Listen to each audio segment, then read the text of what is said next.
ఉప్పు నీళ్ళలో 10 నిమిషాలు నానబెట్టుకోవాలి. ఇలా సన్న సన్న ముక్కలు తరుక్కోవాలి. ఒక చిన్నుల్లిపాయ, స్పూన్ ఉప్పు తగినంత,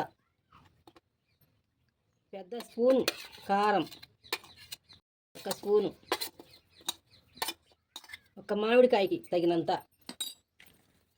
ఒక స్పూను చిన్న స్పూను పసుపు,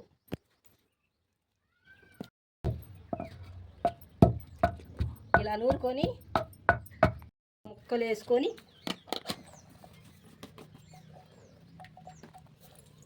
ఒకటే కాయ. ఇది రోటి పచ్చడి అండి. ఇలా కచ్చా పచ్చాగా నూరుకొని ఇలానే ఉండాలండి.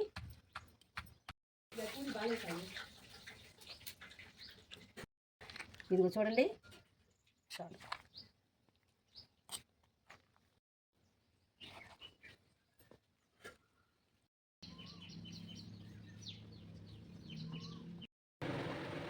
రెండు గరిటెలు నూనె, పాలు, ఒక్క మిరపకాయ, జీలకర్ర, పచ్చెనగపప్పు, కరివేపాకు, ఇంగువ,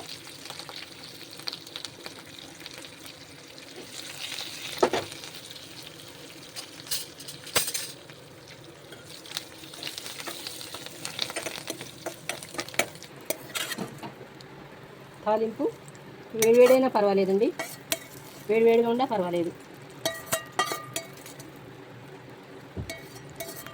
ఇలా సాల్ట్ సరిపోయిందో సరిపోలేదో చూసుకొని కొంచెం వేసుకోండి.